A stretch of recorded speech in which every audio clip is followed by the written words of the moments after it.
તો મિત્રો આપણે ઘણી વખત ગૂગલ પે એપ્લિકેશન છે, કોઈ મોબાઈલ રિચાર્જ કરતા હોય છે કે અથવા આપણે કોઈ પણ પેમેન્ટ કરતા હોય છે તો તેમાં આપણે યુપીઆઈ પિન નાખતા હોય છે. તો આપણી બાજુમાં જે પણ કોઈ વ્યક્તિ બેઠા હોય, દોસ્તાર હોય કે ગમે તે વ્યક્તિ હોય, તે આપણો યુપીઆઈ પિન જાણી જતા હોય છે અને પછી આપણે ટેન્શનમાં આવી જતા હોય છે. તો ગમે ત્યારે આપણું પેમેન્ટ ખેંચી શકે છે અથવા તેના મોબાઈલમાં તેનું રિચાર્જ પણ કરી શકે છે. તો તે પોઝિશનમાં આપણે માત્ર યુપીઆઈ પિનને ચેન્જ કરી નાખવાનો છે.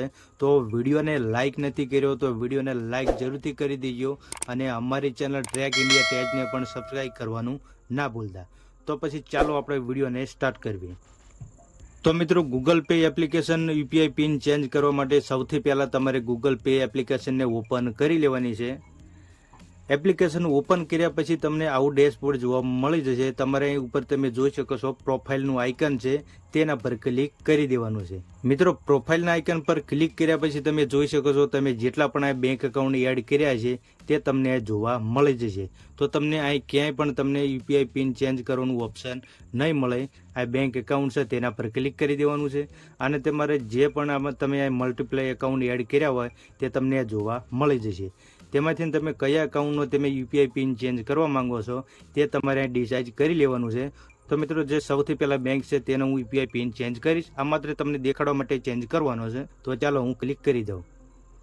તેના પછી મિત્રો તમને ઘણા બધા ઓપ્શન જોવા મળી જશે. તમારે ક્યાંય પણ ક્લિક કરવાની જરૂર નથી. તમારે માત્ર 3 ડોટ છે તેના પર ક્લિક કરી દેવાનું છે. 3 ડોટ પર ક્લિક કર્યા પછી તમને બીજું ઓપ્શન મળી જશે જોવા, ચેન્જ યુપીઆઈ પિન. તેના પર ક્લિક કરી દેવાનું છે. તેના પર ક્લિક કર્યા પછી મિત્રો તમારે જે પણ ઓલ્ડ જૂનો યુપીઆઈ પિન હોય તે તમારે અહીં ટાઈપ કરી દેવાનો છે. તો ચાલો હું ટાઈપ કરી દઉં. તો મિત્રો જૂનો યુપીઆઈ પિન નાખ્યા પછી તમને બ્લુ આઇકનમાં એક ટીક મળી જશે, તેના પર ક્લિક કરી દેવાનું છે.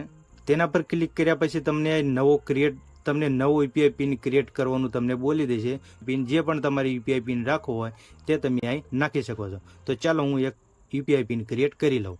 તો મિત્રો નવો યુપીઆઈ પિન નાખ્યા પછી તમને બીજું નીચે એક ઓપ્શન મળી જશે બ્લુ આઇકન. તો તેના પર ક્લિક કરી દેવાનું છે. તો તમારે ફરીથી તમે જે નવો ક્રિએટ કર્યો છે યુપીઆઈ પિન તેને કન્ફર્મ કરી દેવાનો છે, ફરીથી નાખી દેવાનો છે. તો ચાલો હું નાખી દઉં. યુપીઆઈ પિન કન્ફર્મ કર્યા પછી નીચે ફરીથી તમારે બ્લુ ટિક પર ક્લિક કરી દેવાનું છે.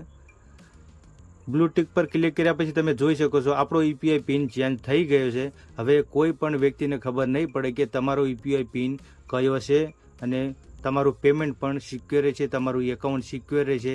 એમાં કોઈ પણ પ્રોબ્લેમ તમને જોવા નહીં મળે. અને મિત્રો જો તમે યુપીઆઈ પિન ભૂલી જ ગયા હોય કે મારો યુપીઆઈ પિન મને ખબર નથી, તો એને ચેન્જ કેવી રીતે કરો, એને ફોરગેટ કેવી રીતે કરો, શું એનું પ્રોસેસ રહેશે, તમે અમને કમેન્ટ કરતી જરૂરથી જણાવો. તો અમે તેનો અલગથી વિડીયો તમને બનાવીને દઈ દઈશું. તો મિત્રો વિડીયો કેવો લાગ્યો, વિડીયો સારો લાગ્યો હોય તો વિડીયોને લાઇક કરો, શેર કર્યો અને અમારી ચેનલ ટ્રેક ઇન્ડિયા ટેચને પણ સબસ્ક્રાઈબ કરવાનું ના ભૂલતા અને બેલ આઇકનને પણ પ્રેસ કરી દો જેથી અમારી નવી માહિતી આવી તમને જોવા મળતી રહે અને તમને કંઈક શીખવા મળી રહે. તો પછી ચાલો આપણે મળીએ નવા વિડીયો સાથે. ત્યાં સુધી જય હિન્દ.